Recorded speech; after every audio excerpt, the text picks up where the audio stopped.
Hello everyone, welcome to our channel. We are back with you with the second part of the pre-race press conference of Abu Dhabi. Just don't forget to like the video, comment it and subscribe to the channel. To Yas Marina for part 2 of our drivers press conference. Nico Hulkenberg, Max Verstappen and Franco Colapinto join us now. Nico, let's start with you. It's a time for a bit of reflection. You're leaving Haas after this race. Just how will you look back on the last 2 years, first of all? Positive, with a lot of good emotions, with a lot of joy and fun that I had over the past 2 years. I think we've grown together and pretty strong in that time, and overtime part of my career after 3 years out. So reflect on it in a very positive way, and especially this year. I think it's been very successful, and I feel regardless of where we're going to end up Sunday night, we've had a very successful year and we kind of won already. But that doesn't mean, of course, that we're not going to try this weekend. What's been the highlight for you of these 2 years? Well, I think naturally you always go back to the most successful races, but I think for me that's too simple. It's just been the ride and the journey together. Like I said, I had a lot of fun and joy, and I've not always felt that much joy racing and working in Formula One. So for me that's just the best thing, and obviously the overtime of the overtime that is still to come from next year onwards. I think that's probably also the extended highlight. You say you've won already this year as a team, but can I get you to elaborate on the battle for P6, just in terms of car performance, you versus Alpine? How do you see it this weekend? I see it very fight. The whole midfield is very tight, like we saw over the last few weekends, and small things can make a big difference. I think it is going to be very difficult this weekend to turn it around after what happened last Sunday. Our package is competitive. We're quick on merit, and personally, all I want to achieve is to maximize and optimize this final weekend together and enjoy it.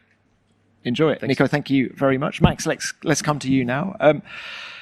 A really great victory for you and the team on Sunday in Qatar. Just how much confidence does that performance give you coming into the season finale here in Abu Dhabi? I mean, it's a bit of a different track here, but it also shows that even when things are not going well, I mean, there's still an opportunity that you can turn things around or make it more competitive. Because in Qatar, starting the weekend, we were not very quick, and then. When we went into qualifying, the proper qualifying, we were there to fight. So it shows that, there was some more performance in the car, and I was very happy with that. But this track, I mean, it's good. It's been good to us in the past, but of course this year a lot has changed anyway. So I'm just relaxed. I'm looking forward to it. Hopefully we learn a bit more about the car that we can also use them for next year. Is it important to go into the winter on the back of a victory? Well, I mean, it would be nice, but it's not something that will change the world for us in the winter. We know what we have to work on. So, we just try to be as competitive as we can be. Can we just reflect on 2024 for a moment? A hugely successful campaign for you, but how does this world title compare to the other three? I mean, we had this chat already in Vegas. Yeah, but you've had a bit of time to reflect. I mean, I still have the same opinion. Yeah, but a bit of time to reflect. You've been on the paddle court. We did a special press conference for it. Yeah. I sat there. I was waiting. I wanted to go out. I wanted to have a beer, to have a drink. Now I'm answering the same question again. I don't think you'd waited, actually, just to be... I wanted more. I ran out. I had to sit there. I could not reach for it. Okay, but look, just for people who weren't in Vegas in that press conference... Oh, they can watch it back. Because okay. I think... all right, yeah. They can watch it back. Well, let's talk about the Dutch Grand Prix. Final one from me. Look, news has come that, yes, they've expanded the deal by a year, but 2026 is going to be the last one for now. Can we just get your reaction to that news? Yeah, I mean, of course, when I look at it, it's of course something that I'm sad about, that it's not going to continue. But on the other hand, also, I'm very proud of what they have done. And I think when I started in Formula One, I would have never imagined that we would go back to Zandvoort. And the races that we've had there, the event that they put on, I have a lot of respect for that, and I'm proud that I played a part in that as well. And seeing all the fans there was and is, of course, amazing, and I'm really looking forward to the final 2 years. but they can be very proud of what they have achieved. And yeah, I think the final year, 26, we have a sprint event also. They say they're going to go out with a bang, so I'm also very excited to see that. Thank you for that. Franco, thanks for waiting. Let's come to you. The last 3 races have been frustrating for you. What goals have you set yourself here in Abu Dhabi? I want to finish the year on a high. I think the team deserves that. They have done a lot of work during all the year, especially the last couple of races, but they deserve a good result, and to finish the year on a high, I think it is quite important for all of us. So yeah, the last 3 runs were quite tough, but I'm sure we can bounce back stronger here and have a good weekend. You've raced at Yas Marina before in Formula 2. How much will that help you this weekend? Yeah, it does help. Of course, having 3 sessions to test 3 FPs it's already good enough, to try to nail every detail. But knowing the track, it will help. It's going to be the first track that I know after Monza, so it's for sure going to be better. And yeah, let's see how it goes. Can't wait for tomorrow. Last race of the year, 9th race for you in Formula 1. How will you look back on these races, these last 3 months? It was very exciting. It was my dream come true, and since I started in Monza, I knew a lot of things had to happen, and I had to learn a lot, and I had to keep moving forward. And I think when you look at the bigger picture, that not many times happen in F1. I think it's a lot of you are as good as your last race, and I think that's how Formula 1 works. But looking at the bigger picture, I think I done a pretty good job. I tried to maximize the opportunity that Williams gave me. It was an incredible chance, and I think something I respect a lot. James and Sven, everyone in the team put the confidence and the trust to give me a seat and to give me that opportunity. And yeah, I think Vegas was quite tough. Being really being tough on me, I think was a pretty big mistake. Going for it in the last lap in quali, trying to put the car in Q3, and yeah, just that's where I look back, and I just think that some mistakes could have been avoided. But I think looking at the overall picture and at the experience was my dream come true. So yeah, very excited to see what the future departs. Well, what does the future hold for you? How do I? I'm sorry for the interruption. I'm not going to comment it or something like that. I just want to remind you, if you want to watch what's happening at behind the scenes of the Abu Dhabi Grand Prix on the practice day, on the qualifying day, I will put the channel on this video's description. Just don't forget to visit and subscribe it. You know that it's impossible. It's very hard to know. Still 1 race to go with Williams. Very excited to be here back in Abu Dhabi. It was where I did a couple of laps last year after the race in the Williams for the first time. So excited to be back here where everything started. All right. Good luck this weekend. Thanks all. Right, let's open this to the broadcasters. Who is first, please? Hello, this is Roldan Rodriguez from DAZN Spain. A question to Franco. Franco, you are living the mixer of the Formula 1. When you arrived to the big circus, you made an amazing races. Some people comparing you with Ayrton, amazing. And then the last races was not as you expected. A couple of crashes. Is the Formula 1 what you expected when you just arrived? Yeah, I think you can never expect what is going to happen, and even though you see Formula 1 for so many years, when you're inside, it's completely different, And I think I look back and I have enjoyed every single moment of it, which is the most important part. And it was a great experience, to be honest. It was always, you have these up and downs. It was not going to be easy. The first 5 rounds were really, really good. And then I think was another challenge. Brazil with the wet, with the inters for the first time in an F1 in the rain, and was a tough experience. But I had to go through those moments. I think as a rookie, Vegas trying to put the car in Q3. I went to the limit and I went a bit over it. And yeah, last weekend I think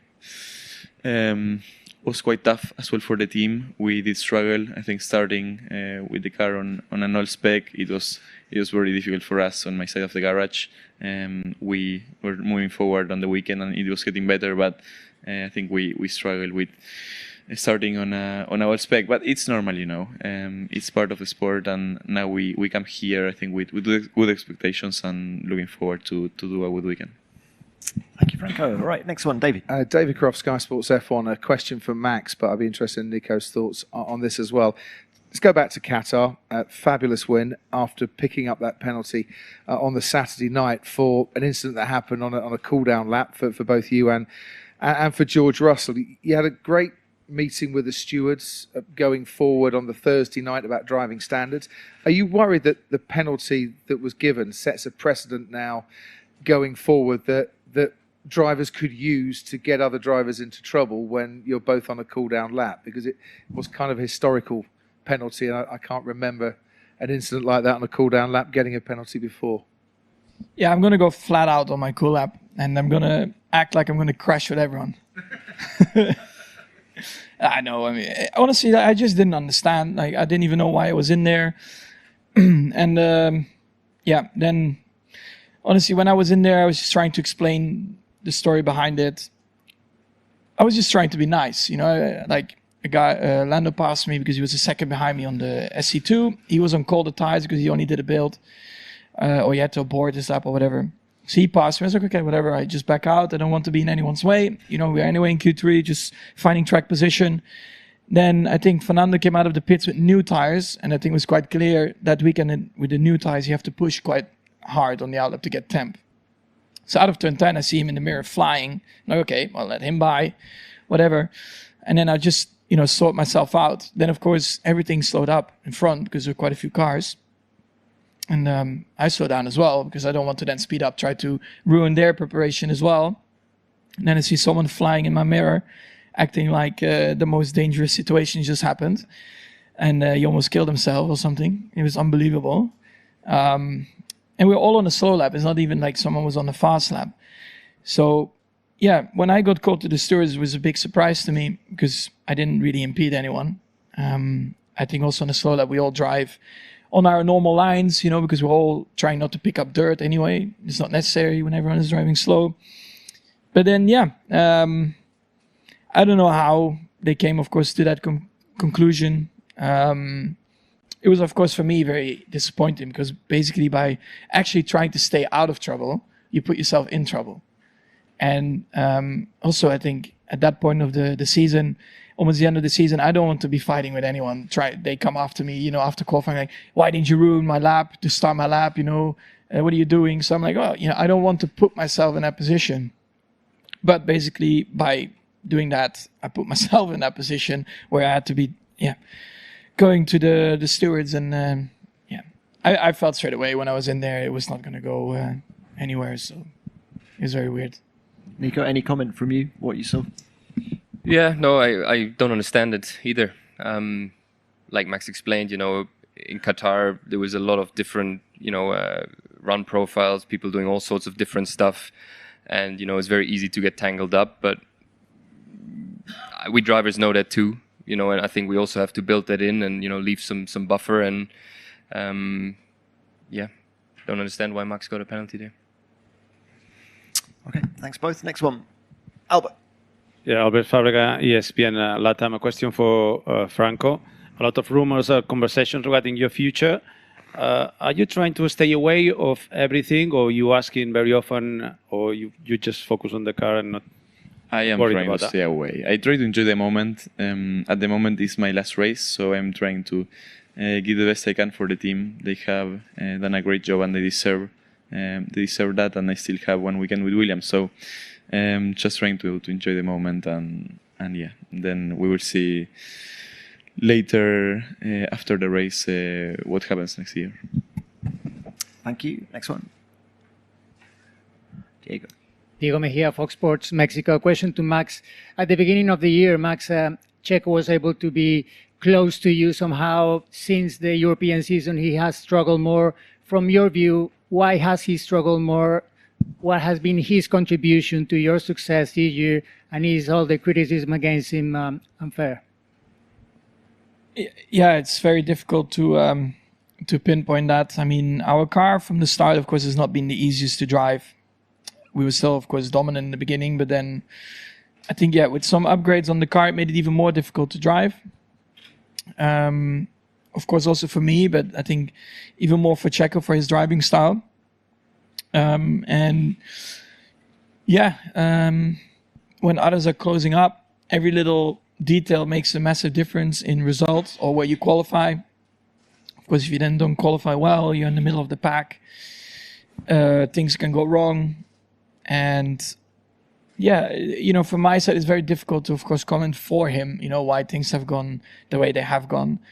But I can tell you that, of course, in the middle of the season, especially our car has been a bit all over the shop, sometimes quite positive, then again, very difficult. And even for us, it was just very hard to find a direction. And for sure, that also didn't help Checo in general.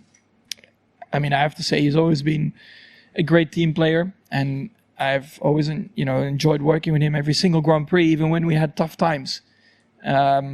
I think he was always, there to try and get the best possible result out of it. So for me, there's nothing negative at all to say about him. We get on super well. And of course, when I see sometimes, he's struggling with the results, it's not nice to see also for the team. But I think also the team has always given their very best and always tried to support him in the best possible way, to get the best out of it. But unfortunately, that didn't always happen. Thank you, Max. Yep, Nelson. Nelson Valkberg, Viaplay Netherlands, for all three if possible. Given this is the last race of the season, what's the single thing you're the most proud of? And what's the thing you go into the winter in thinking that's the thing I'm going to improve for next year? Nico. Would like to do less mistakes next year. But, it's a tight midfield and, it's always a very small, fine, narrow window. Because we're so tight, sometimes you have to leave the comfort zone, you have to take risks, and mistakes do happen very easily. And with these cars, if you lose it in a big way often. So that's maybe one thing. And I'm just very happy and proud of the season, what we've done this year, how we've, picked ourselves up from last year and where we started this year and how we've come through, a couple of really strong performances from everyone in the team. And that's been, a happy, proud moment. Thank you, Mike. Of course, I'm proud of winning the championship. But besides that, I think how we have worked as a team and how I've also kept myself together throughout a tough period in the season where it was easy to be demotivated and give up on a lot of things. Actually working harder with the team, trying to find solutions and getting on top of it, or at least understanding our trouble, and again bounce back and still achieve some great results at the end of the year. Plus, I think the race in Brazil, the emotions went from being super upset in the morning, looking like you were going to lose a lot of points in the championship, and it actually becoming a proper fight, to then, of course, winning the race from P17. So, yeah, for me, that is definitely a race that I'm very proud of and how we've handled everything. I think all those things together. No, I think becoming an F1 driver for these 9 races was definitely a proudest. Still a lot of things to improve and a lot of things to learn. Of course, 9 races is not enough to arrive to my peak, and I keep understanding things every time. And every time I jump on the car, I'm learning stuff with engineers, with the mechanics. Luckily, everyone in the team has been very supportive to help me and understand quick most of the things, but still a long way to go. Yeah, we are at the end of the second part of the pre-race press conference. Just don't forget to like the video, comment it, and subscribe to the channel.